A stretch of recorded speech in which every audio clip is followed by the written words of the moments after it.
Odisha railway अपघाताला जबाबदार असलेल्यांचा शोध लागलाय असा दावा रेल्वे मंत्री अश्विनी वैष्णव यांनी केलाय। या अपघाताला जबाबदार असलेल्यांवर लवकरच कारवाई केली जाणार आहे आणि इलेक्ट्रॉनिक इंटरलॉकिंगमुळे बदलामुळे हा अपघात झाला असं रेल्वे मंत्र्यांनी सांगितलंय। एकदम क्लियर है और वो सीधा अपनी पूरी स्पीड जो भी उसको परमिटेड मैक्सिमम स्पीड है उस पे वो अपनी गाड़ी को चला के ले जा सकता है।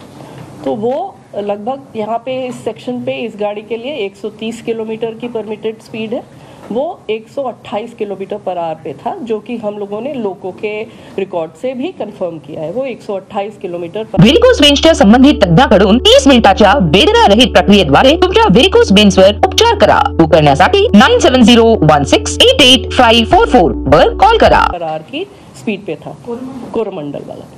और दूसरी डायरेक्शन से यशवंतपुर जो आ रही थी वो भी 126 पे थी, वो भी 130 पे परमिटेड है, वो भी 126 किलोमीटर पर आवर पे थी। इनके सबके लोगों के डेटा से हम लोगों ने ये कंफर्म भी कर लिया है कि ये स्पीड थी गाड़ियों की, जो कि उनकी परमिटेड स्पीड के अंदर थी, लिमिट पे थी। तो ओवर स्पीडिंग की कोई बात नहीं थी। सिग्नल एकदम जो उसको दिख रहा था ग्रीन था और उसको सीधा जाना था। किसी कारणवश जो कारण अभी इन्वेस्टिगेशन में है और मंत्री जी जैसा आप लोग देख ही रहे हैं कि मंत्री जी पिछले 36 घंटे से उसी साइट पे और वो वहाँ से हिल नहीं रहे हैं। वहाँ पे वो रेस्टोरेशन, इन्वेस्टिगेशन, रिलीफ और जितने भी लोग हॉस्पिटल में भी हैं उनसे भी जाके मिल रहे हैं। तो he is doing everything from there and he is leading from the front. So उन्होंने अभी जानकारी दी है कि प्रिलिमिनरी फाइंडिंग से ऐसा लगता है कि सिग्नलिंग में कोई परेशानी पाई गई, लेकिन वो भी प्रिलिमिनरी जानकारी है। हमारे जो कमिश्नर ऑफ रेलवे सेफ्टी हैं उनकी जांच चल रही है, इसलिए उनकी जांच कंप्लीट हुए बिना हम लोग कुछ भी नहीं शेयर कर सकते हैं अभी डिटेल में, क्योंकि जो भी हम कहेंगे अगर वो गलत हो गया तो फिर वो ठीक नहीं होगा।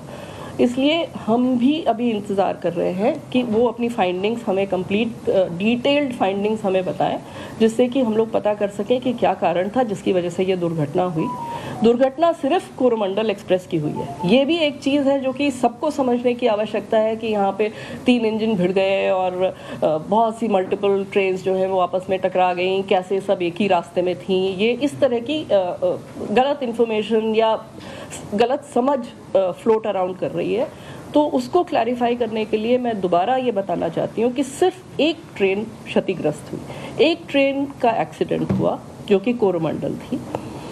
उस ट्रेन किसी कारण, जिस भी कारण के वजह से, जिसको हमें पता चलेगी अभी डिटेल में कि क्या कारण था, वो जो एक्सीडेंट ग्रस्त हुई और अप लूप लाइन में जो आयरन ओर की ट्रेन खड़ी हुई थी, जो मैंने आपको बताई मालगाड़ी, उससे टकराई। उसके ऊपर उसका इंजन चला गया, उसके कुछ कोचेस चले गए और ये इतना तेज़ इम्पैक्ट था। वो बेसिकली इसलिए था क्योंकि ट्रेन अपनी फुल स्पीड पे थी।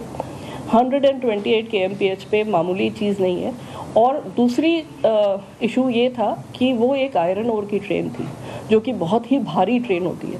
तो वो सारा इम्पैक्ट जो है, कोलिजन का इम्पैक्ट, अगर आप लोग किसी भी टेक्निकल कोलिजन एक्सपर्ट से भी पूछेंगे, कोलिजन का इम्पैक्ट उसने कंप्लीटली रिजेक्ट कर दिया। क्योंकि सह्याद्रीची उंची म्हणजे